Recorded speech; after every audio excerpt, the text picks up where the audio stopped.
I will be standing because I'm presenting also for the colleagues in the room, but I hope that you see my screen shared correctly.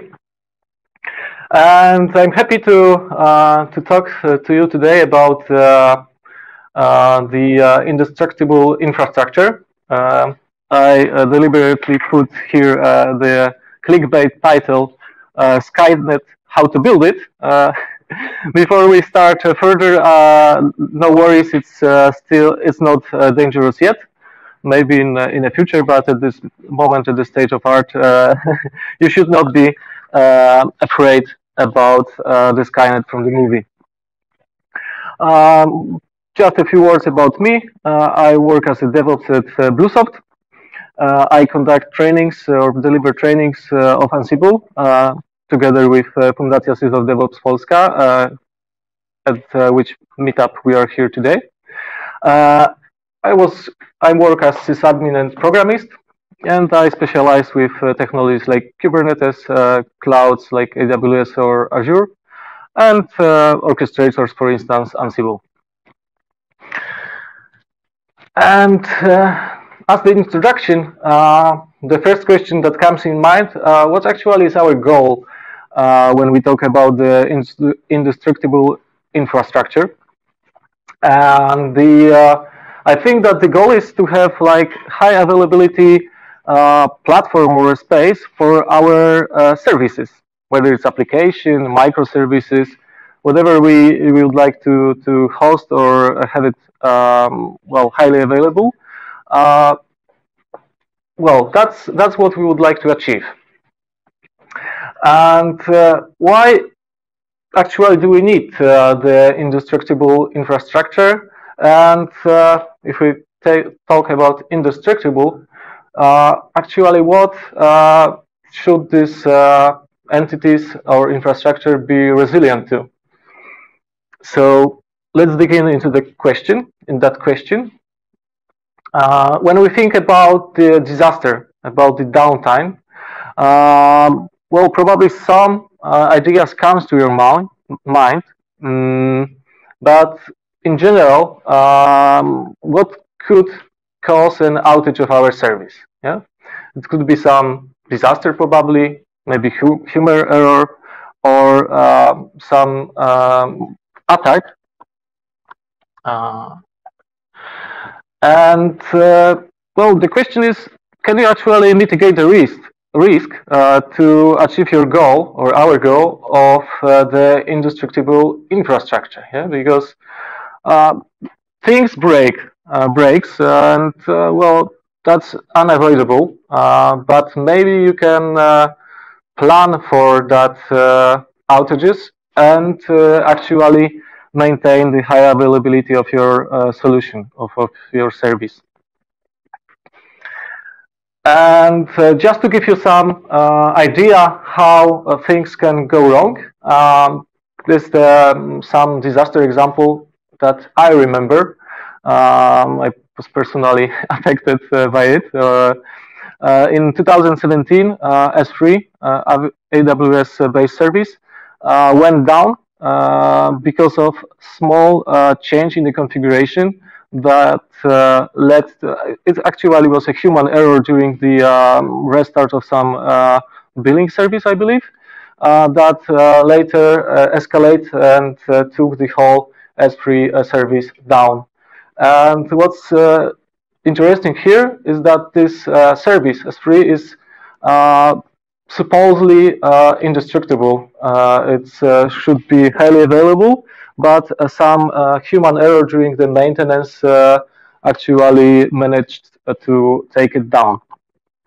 And well, the idea from here is that we can have well-tested environments, well-tested processes, and if we have like a CI/CD process, that would actually lower the risk of downtime, but it cannot prevent it completely. So if we think about the causes of unavailability, well, what could actually shut down our service, yeah? And I think that's obvious that some of the reasons could be a physical failure. quite common in well, some Polish media. The caterpillar, well, breaking the network cable or some power line. It happens, yeah. It's common failure. On a big scale, yeah. On a smaller scale, it's just some component error, like hard drive or server. Then we have the whole class of the errors, which are logical failures, like some configuration error or some more common and more obvious errors, like running out of disk, yeah, in your server, and the application would stop functioning properly. And of course, the errors I mentioned before, which is the human error. Well, it also happens quite a lot. And of course, the whole new class of problems that we can have is an attack, yeah, a directed attack or maybe not intended attack, but still it's a problem that can lead to our unavailability. So, is there anything that we could do to mitigate that risk with such a wide range of problems? Well, let's think about the requirements that could allow us to actually design this compute platform that we are trying to provide. And we can state that few things are necessary. Yeah, we would like to have the high availability. Would like this solution to be secure. Well, the maintenance should be easy, or in the best case scenario, the platform actually should be self-managed. And the solution must be scalable. And based on that requirement, the first thing which comes to our mind is obviously a Kubernetes, because as the platform, it mostly covers all of our requirements. So, could we use the Kubernetes? Well, the Kubernetes itself has some single point of failures, so I would not call it indestructible for our purpose. But there's something better than Kubernetes, I would say Kubernetes on steroids, which is Kubernetes Federation. It's an idea of cluster of clusters, like a multi-cluster highly available solution, but it still consists of a few single point of failures. For instance, updating the API of the federation can, well, if you take the API of a federation down, well, it's actually your solution is not well, functioning properly anymore. So the federation has similar problems as the single cluster itself in terms of the potential risks or damages. So let's present an idea. What if you would build something that I called a compute space? So with multi-cluster, multi-tenant, similar to Kubernetes Federation, but let's decouple the orchestrator and the management, the brain of this solution, and let's put it in each of the clusters. So in a way, they are independent of each other, but let's make them cooperate together. So in that way, each of the cluster is actually like an island, well, separated from each other, but they can form some livable habitats for some communities. And it would be nice with our idea if we would utilize well-tested tools. And we could add some new technologies, but well, there are already some tools available that are aligned with our our goals. And if we extend our requirements with the idea of that compute space, we would see that we need to fulfill few functionalities of that space in order to have it properly designed and built. And the obvious point is we need a communication between ecosystem, between entities in that space. And the communication, except for the obvious reasons like accessing services, it's important for self-forming or self-discovery of the whole compute space. Also, well, probably we need to store some information, whether it's data or configuration. We need to somehow store it in that space. Same go for secrets, or the whole idea of a secrets management. And it's obvious that, well, some distributed database, queue, or a cache would be also beneficial to our solution. And it is important to add that the compute space must self-diagnose and self-repair, even if some of the mechanism in that space are failing. So we need kind of failover mechanism for every function or every procedure that we have in that space. Otherwise, the single failure could take down our solution. And I would like to introduce you or tell you about the project that we are involved in together. And actually, the presentation today is aligned with the visit of our colleagues from the European project, BioPhoenix. And well, just in a few words, the BioPhoenix is an attempt to create an organism capable of withstanding critical conditions and rebuilding or self-healing. So for me, it's a true high availability. And one could say that, well, is it a cluster of clusters or is it some other solution? Well, we'll try to answer some of the questions later. But for the moment, let's still have some nice pictures and talk about some of the ideas. We see that namings, or the namings are still in development, let's say, but for the purpose of this presentation, I would go on the big scale, not the bioorganism scale, but on the ecosystem scale. And I would say that in the project or in this highly available space, compute space, we could say that we have some kind of a space or environment where this thing is deployed, yeah, where we are running our system, something like an Earth, yeah. It's a big space, a big platform where things are located.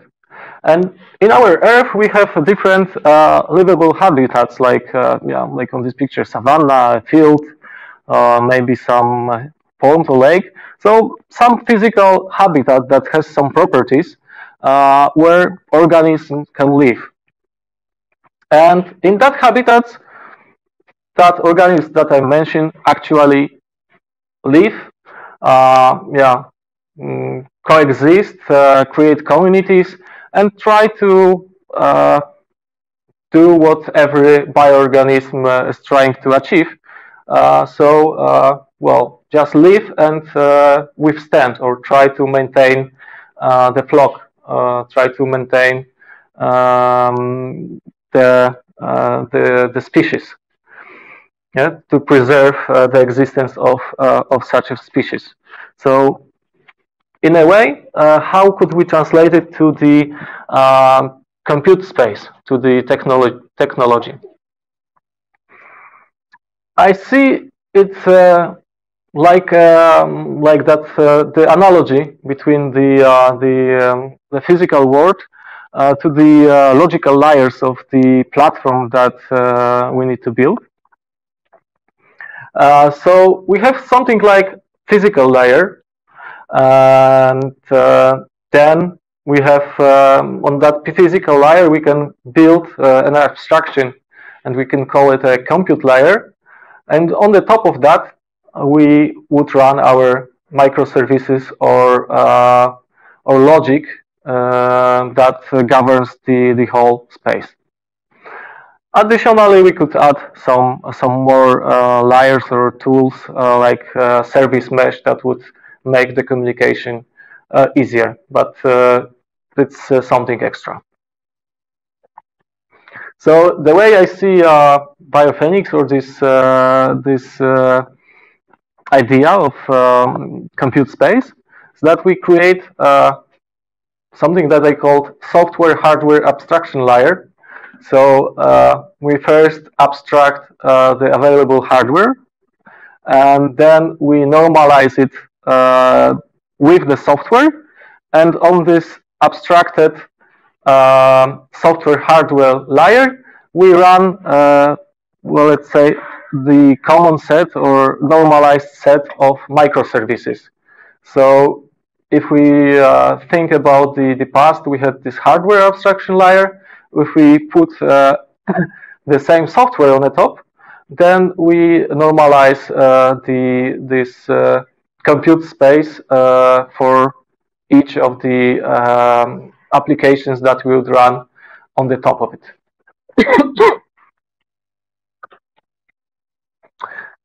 And as I see the bottom layers, we could name it in a way that the hardware layers could be some kind of the servers, maybe in data center on premise or rented servers, or it could be services that provide that compute capabilities. For instance, clouds like Azure, Google, or Amazon. Yeah, but it could be some other well, compute environment.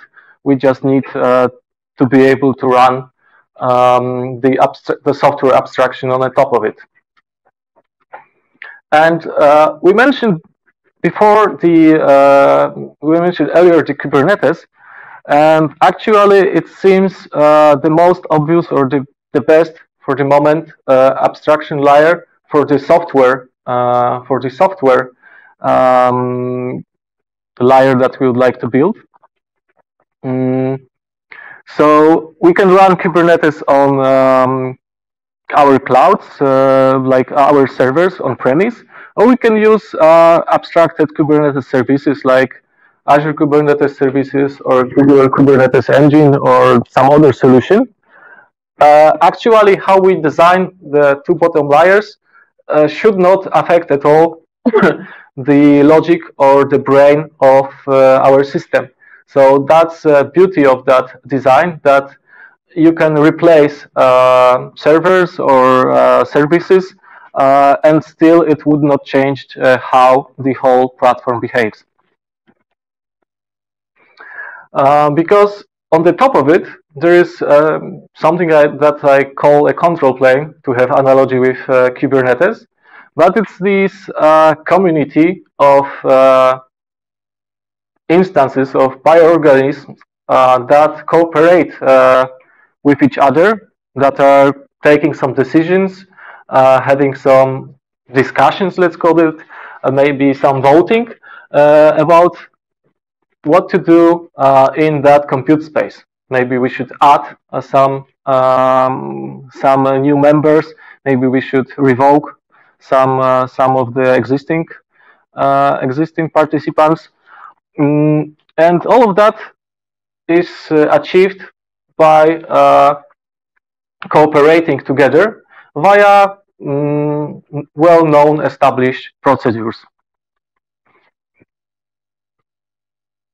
And since there is a communication, so-called discussions and voting, the whole space, the whole society could be self-managed, similar as the, for instance, a flock of wolves or those cute, I think, dogs. Meerkats are self-arranging, self-managing.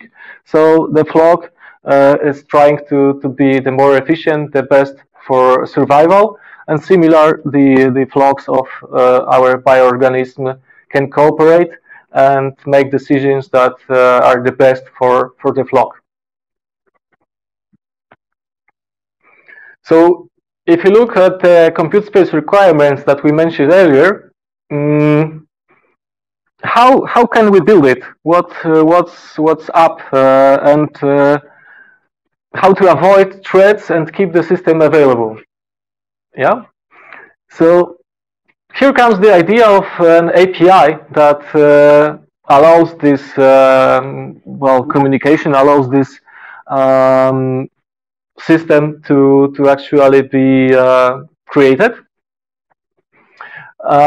We need an API that allows communication of the entities in space. Yeah. What would be the communication channel we will see in a moment, but this communication must provide the mechanism for voting, yeah, for safe and secure voting within that space.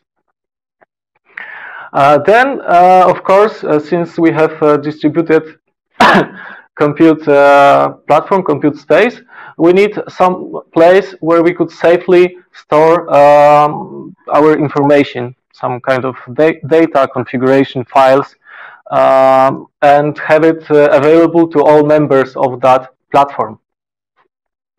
Same goes for secret management.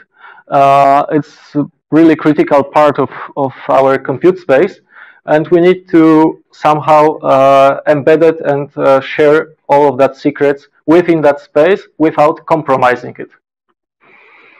And which is obvious, the distributed databases, queues, and cache. It's common with clusters already. And as I mentioned earlier as well, self-diagnose and repair, it's a requirement, and we must embed or deliver failover mechanism if some functionality fails.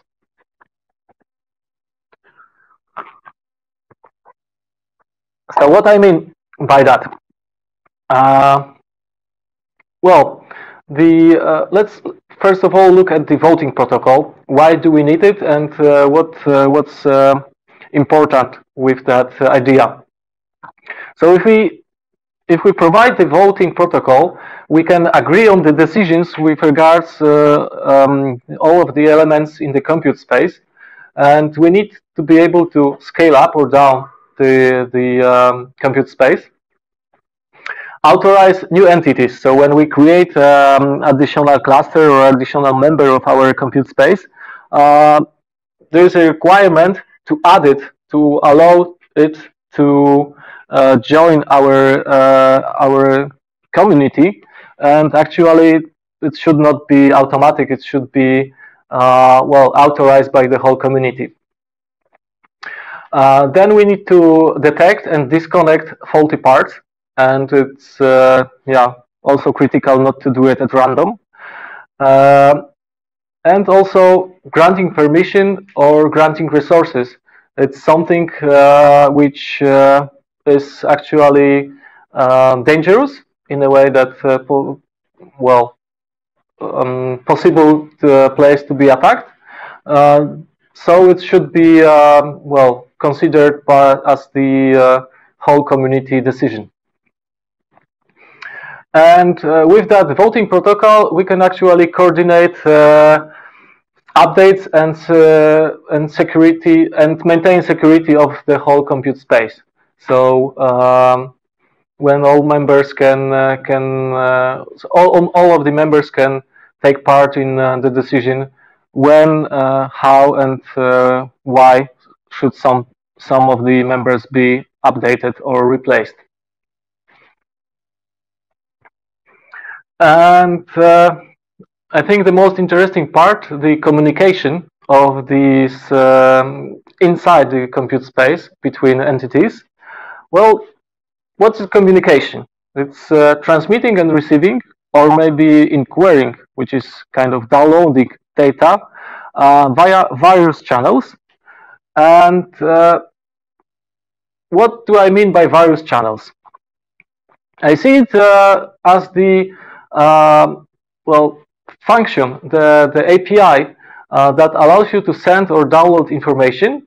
And it's not important what technology is utilized underneath that or by that function, as long as the goal, which is transferring or communicating, is achieved. So we could realize it via direct communication, but we can also, like REST API or some other packets send information. But we can use also already existing tools, especially, or like for instance Kafka cluster, which is a message broker. So we can send messages or events to that broker or to some queue. So we can communicate via message brokers or queues. Same goes for other well-known tools like databases. Why not to use a database? For instance, here Elasticsearch, which is great distributed database. Why not to use a database with well-known endpoint or some table that everyone would expect to see there some messages or communication. Same goes with etcd. It's well known and widely used in Kubernetes distributed database. We can share information or configuration via that tool. We can also send some messages or communicate via other existing mechanism. We would have secret management. So, for instance, HashiCorp Vault, which is also distributed secret database, could be used as the failover mechanism if one of the other easier one would fail. And to mention, which is also important, we can use old well-known technologies like files to also share some state or some information. For instance, we can share between entities the Terraform state, or even some file with just some string or lines within it, and that's also very nice, easy and resilient failover mechanism that could be used as the communication. And on the top of that, I would like to add some, let's say, new tool, a new idea. Actually, a blockchain would be an interesting addition to have the distributed communication with some guarantees of, with guarantees of this message being validated by many members of the blockchain, blockchain pool. Let's call it this way. And here I would like to introduce some idea, which is a proof of configuration. In the few words, each nodes agree that the communication that is currently stored in a blockchain is something valid and could be used as the source of truth in some other communication channels are compromised.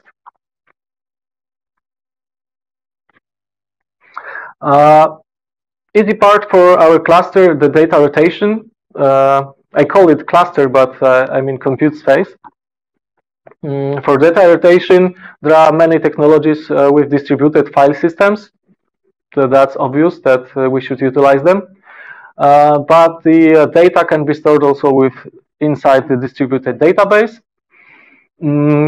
inside a blockchain, as we mentioned earlier.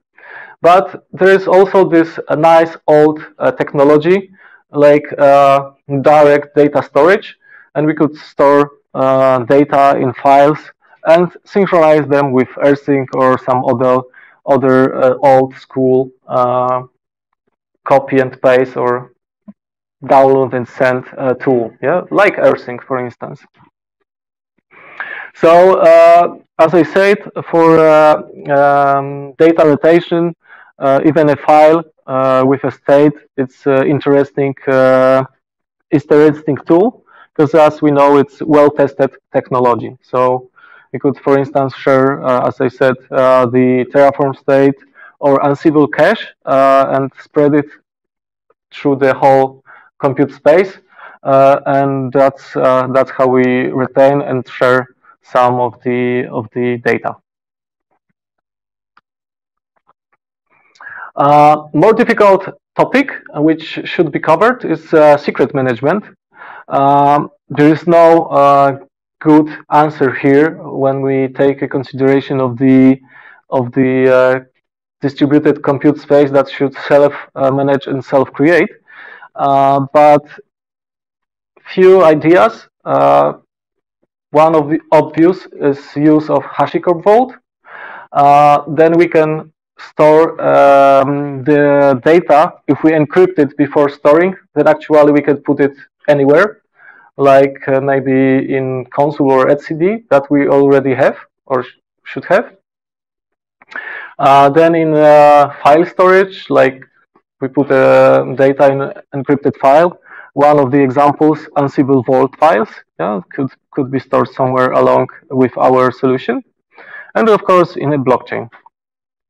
On the top of that, we can utilize the cloud provider Vault storage, but we need to provide a synchronization between our storage vaults or storage mechanism.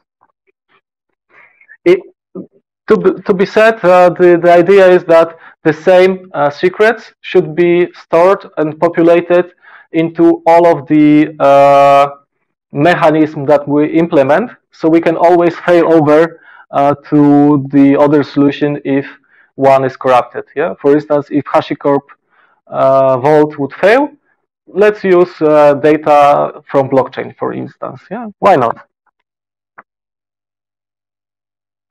So that would give us this failover mechanism. Provide us the ability to withstand a downtime of one or two or more tools. And what about the creation of our environment? It should also be possible to create our environment via multiple orchestration methods. So we could, for instance, if we primarily use Terraform to create members of our community, of course, dynamically, etc. But what if the Terraform state fails? So we need a failover mechanism. For example, some scripts reimporting resources to the Terraform, or maybe another tool, for instance, Ansible, that could recreate some of the resources. In order to be able to recreate our environment and fix the failing component. Also, it's important to have rollback mechanism where possible, and here Helm comes to mind. The deployments or the applications that are governed with Helm actually have this failover during deployment or rollback during deployment, sorry, embedded in the solution. So that's one of the examples. And actually, the idea while orchestrating especially adding new members to our compute space is to do it slowly. When we update some things, do it evolutionary. So few parts at a time, see how they behave, and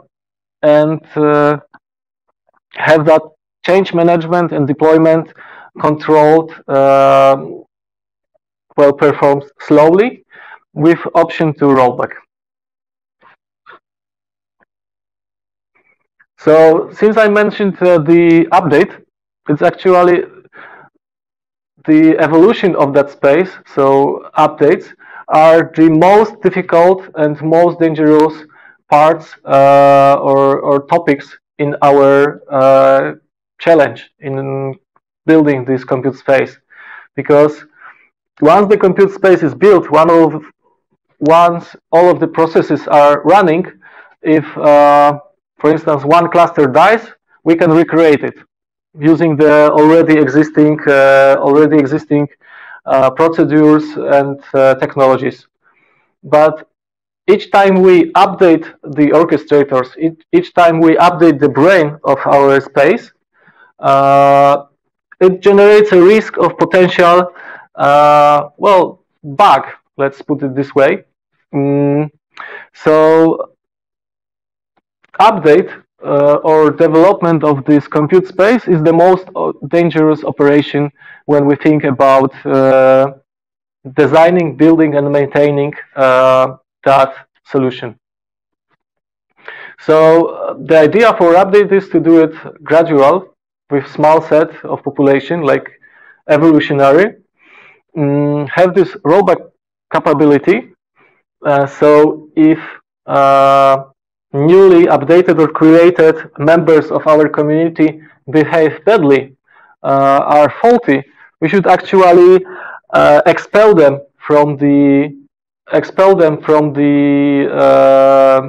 compute space, roll back probably to the previous version, and recreate some of the clusters to have the required number of replicas or members with that community.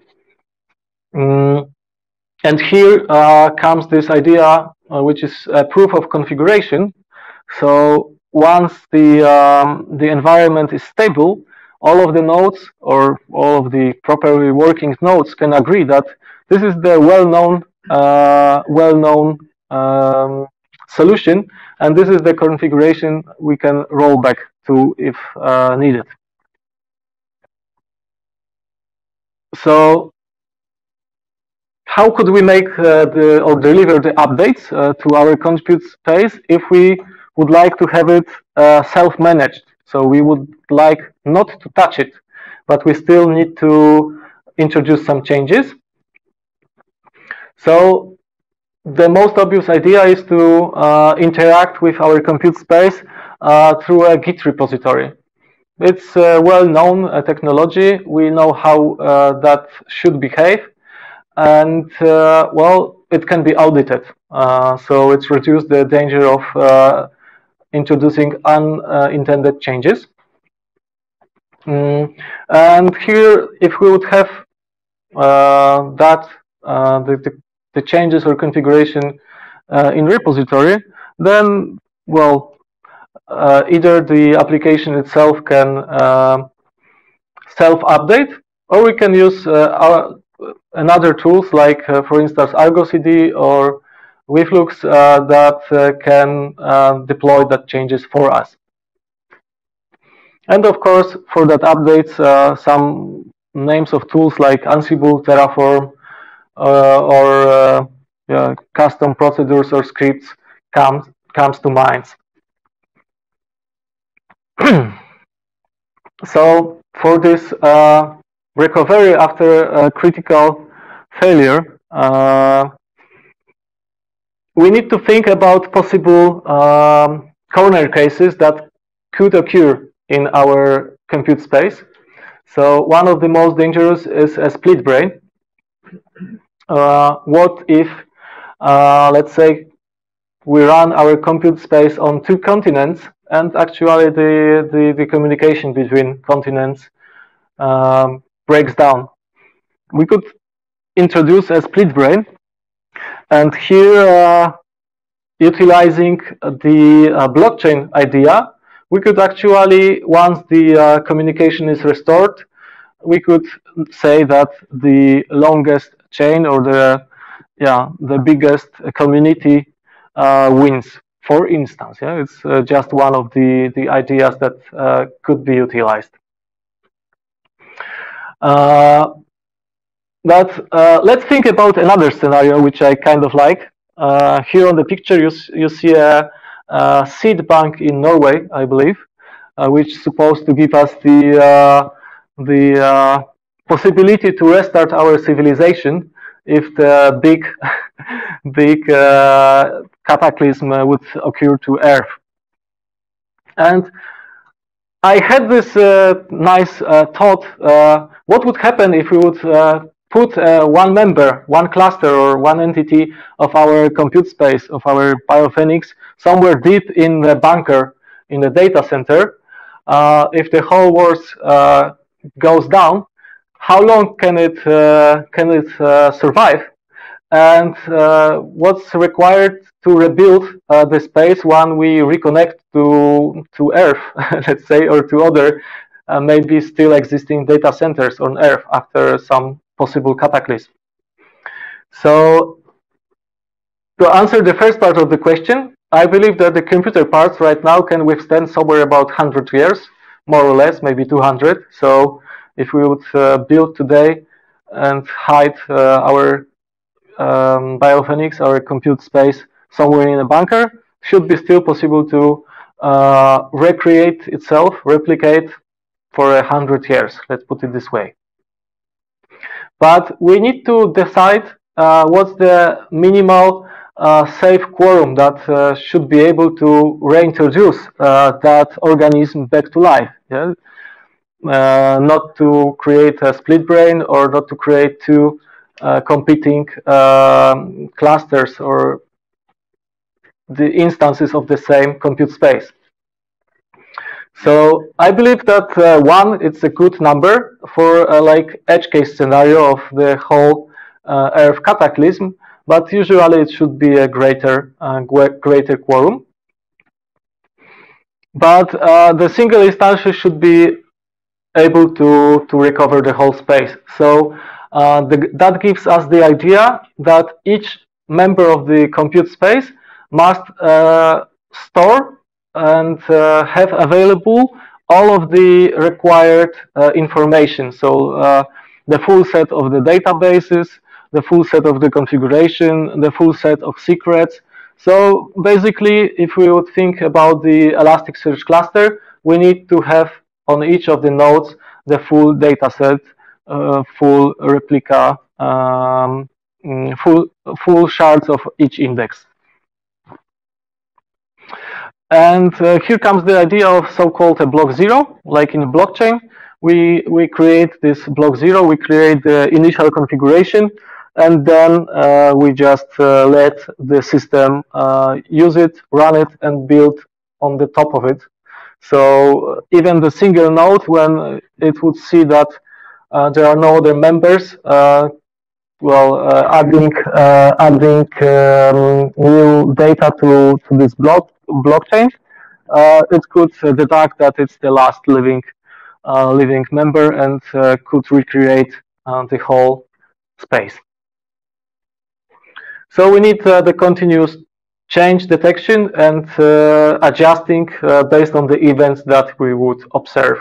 And if necessary, we need to be able to recreate the whole compute space. And when we talk about the recreation of the compute space, there is also another critical part, security. Because it's easy to think that when cluster is down, we just spawn another cluster in some other location. But what if this location is compromised? Yeah. What if someone delivers to us a set of servers, but put a man in the middle or some kind of a keylogger on that servers and actually can access our secrets, can access processes running in our memory and maybe compromise them. So there are some of the ideas that we can utilize in order to reduce the risk. First idea is to trust the own community. So, well, members of the clusters must participate in voting and in authorizing join of the new members. So we need some detection whether or not a newly created cluster is actually secure, and as well we cannot allow new clusters that would come to us and say, hey, I would like to join. We cannot allow them to join if we did not somehow know them, or if we didn't actually orchestrate them. And the most important is this idea. How do we know that the cloud provider or data server or data center is not compromised? There is no easy answer to that, but right now I would like to give you a hint. Please search on the YouTube for the past SysOps DevOps MeetUp event. There was a lightning talk which mentioned about hacking the infrastructure, and I was not familiar with that. That's why I mentioned it. There was a Capital One incident where the employee of one of the clouds actually, without the consent of the client, got access to memory or servers of that client. Yeah, employee of the cloud provider actually breached into the hosted solution of the clients and stole some information. So we can never be sure that that someone would not compromise our servers, but we have to live with that idea and still exist. Maybe a good answer would be this proof of configuration stored in blockchain, and even someone steals it, it should not be possible to break our compute space even with some data compromised. So to help maintain security, updates should be introduced via secure channels, maybe without interaction with outside world, maybe only via Git. And layered authorization system is proposed with the restricted permission scope. So list requires security permission set. So maybe we can share or split functionalities in our cluster for smaller sets, and if one set is compromised, maybe just a small part of the system is destroyed, and the others can still communicate or work properly. So how can we? So when we have our system running, and well, some clusters are dying, or maybe one region or one cloud becomes unavailable, we see it, and we need to restore the quota, restore the expected numbers of the members of our or nodes of our compute space. How could we add resources in order to deploy our solution or members of compute space to other places? So one of the ideas is that we simply point out, for instance, via configuration, accesses to either data centers via some accounts, license, or subscriptions. Or we could, for instance, have a list of cloud providers like accounts, password, subscriptions, and the system should automatically decide, okay, I want 2 replicas in Azure, 2 in, for instance, OVH, 2 in Google, and maybe 10 in AWS. And it should not matter to the platform where we are actually running. But the idea is to trust no one and always encrypt your data and communication, because as I said, even our hardware or hardware layer could be compromised, but we still need to function.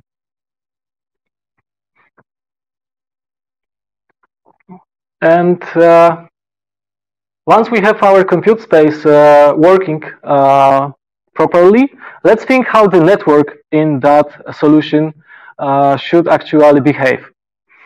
And I state that the clusters should utilize a public network, IPs and DNS, and communicate together via public network.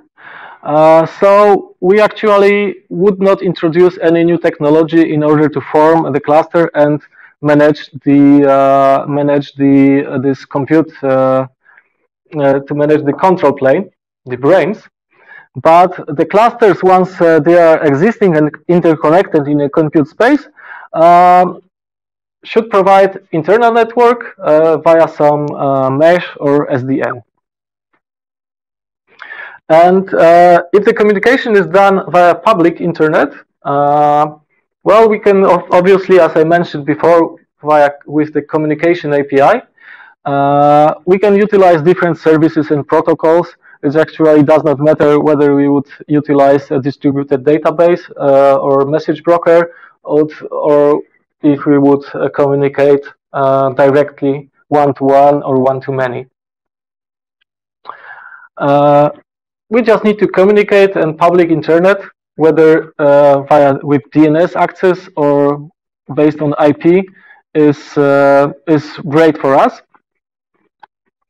I had a discussion with a colleague. What if DNS fails? DNS services fails in a region or worldwide? Actually, for the cluster forming, there is a simple solution. We just need to maintain somewhere, for instance, in the blockchain, the list of the all members or most of the members of our community, and we can still communicate directly with them via IP addresses without the DNS. For just one of the examples of the failover of the public network solution, which is DNS. When the clusters are created, then we can also utilize an internal network. We can form some VPNs, IPsec, service mesh, but it's just a top of that. And of course, a very nice feature, once we have our solution spread over multiple hardware and cloud provider solutions, there are also load balancers, firewalls, and other configurable network interfaces or network devices. And our cloud, here comes this nice idea for the compute space. Our cloud should automatically create ingresses and geographically based entry points to our systems. One technology that comes to mind is we could use Azure Traffic Manager in order to create a geographically spread entries to our internal network and to route the traffic through that endpoints. And as well, we can have multiple DNS servers co-located on various regions in the world, and that gives us the self-balancing network over the public internet, which is perfect. And one might say that this more or less already exists, but is there any solution that covers all of these ideas? And I would say that the closest to that is this Kubernetes Federation, but it still, as I mentioned before, have multiple single point of failures, which does not allow me to call it the indestructible infrastructure. Here, this graph of this chaos monkey is here to mention the I think Netflix or service created or tool created by Netflix that runs through your infrastructure and randomly disables or destroys some of its component in order to see whether or not it can self-heal. And this is one of the examples of the self-healing platform or self-healing systems created by Netflix that actually exist and covers some of the requirements for such a compute space. So what I want to say here on the slide is that we have already technology that can deliver all of the required functionality, but up to my state of knowledge at the moment, those technologies are not properly connected or built in order to create a whole compute space. And here maybe I would like to introduce for a few words, a few slides, my colleague, Panos, who is one of our members of our Biophoenix project. Maybe I will put you on the loudspeaker. I hope that it works. And maybe you could say a few words. Okay. Sure. So hello everybody. We're here for the second plenary of the RISE project by Phoenix. It's a research innovation stock exchange project. It's a very ambitious project. It actually stands for a biologically inspired complex software system reconstruction at near extinct state.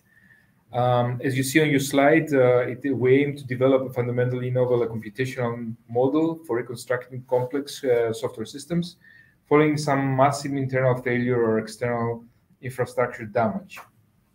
This is inspired from biological functions. So the problem is the reconstruction that we can achieve following a near extinction state. So using a communication infrastructure, this is different from the one that the system was originally designed or operated on. The near extinction phase pertains to that all but one software system components of the system were extinct. And we were attempting to recover what we can. This can be a different computational infrastructure from different network, compute, or storage capabilities. The research hypothesis is it possible to reconstruct systems from a near extinction phase based on concept of computational DNA. And the computational DNA is inspired from the biological DNA. So as you see the analogies here, the biological organisms have common regeneration repair mechanisms based on DNA. On the computational side, the software systems have common regeneration repair mechanisms based on computational DNA. On the biological side, the full copy of the biological DNA is shared by all of its living cells, and then on the computational side, every component of a software system is equipped with a full copy of the system's called DNA. And also the DNA sequence of locked and unlocked genes, which are responsible for cell-specific functions, can be used to enable cell protection, repair, destruction, replication, regeneration, and produce cells of same type to correct the damaged tissue. And these are actually the processes we're trying to simulate, if you wish, to the computational side, which there we see that the computational DNA can consist of locked and unlocked genes, which are responsible for system functions, and can also initiate these different reconstruction processes depending on the needs that we have. So here you can see the computational DNA-enabled reconstruction. It's one of the very early pictures that I'm showing you here from a paper on which the whole project was based on.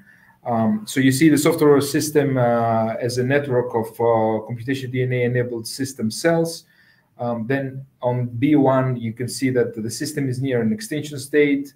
And then we go to the code-DNA transmission for system reconstruction. We have the acceptance, rejection, and further transmission of the computational DNA. On the reconstructed system, a potentially altered set of system cells and communication network.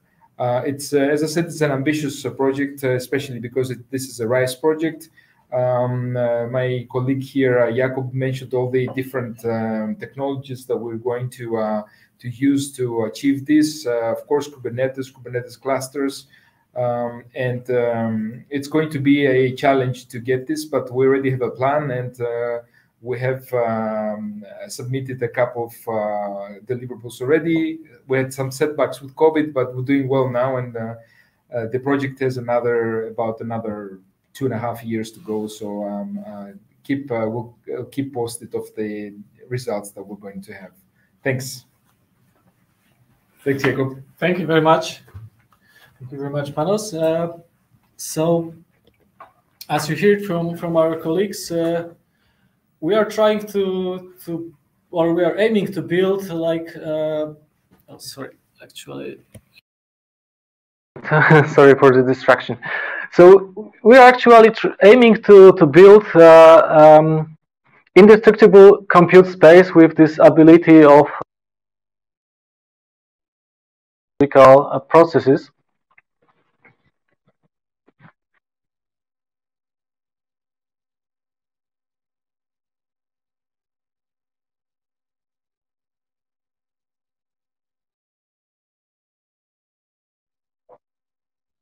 I hope that you hear me. I had some mic issue. 1 second, sorry. Do you hear me? Yes, now we hear you. Sure about.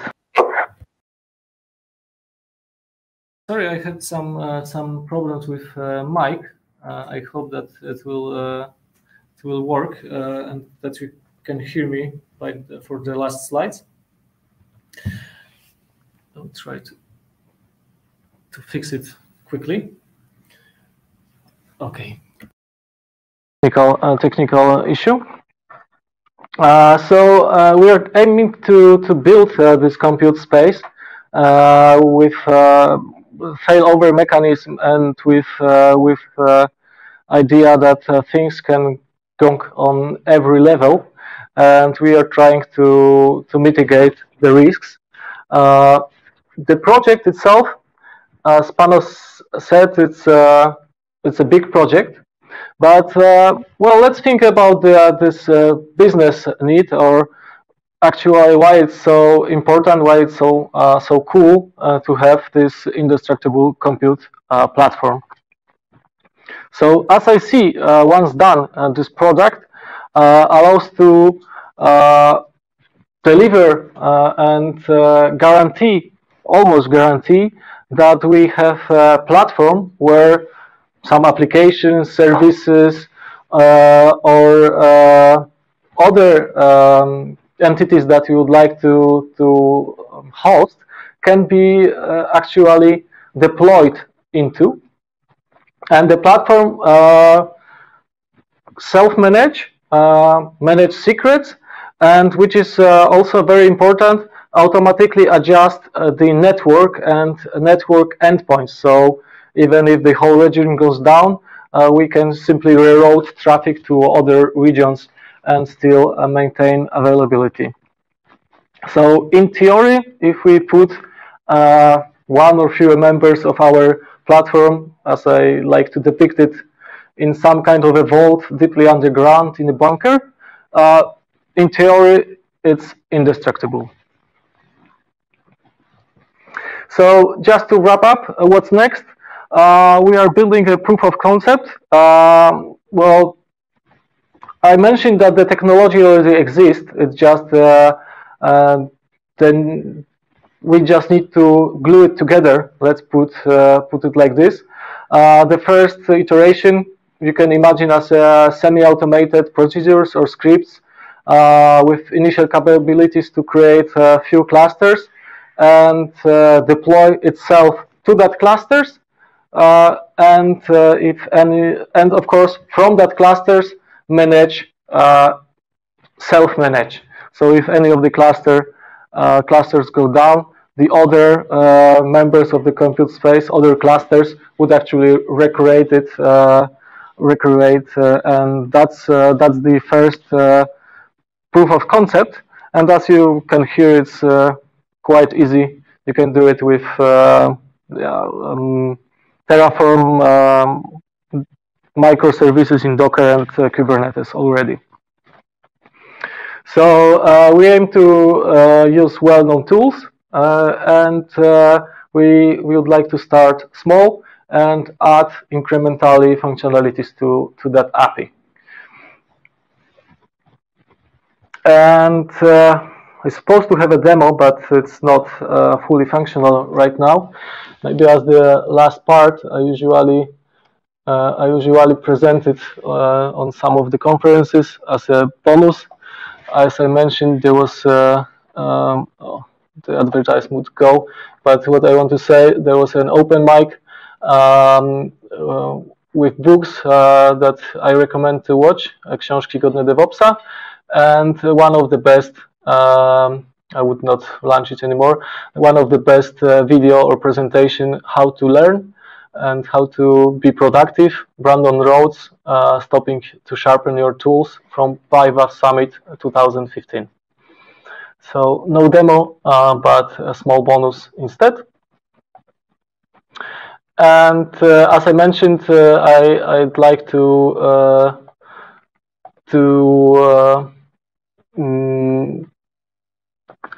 tell you about this meetup that was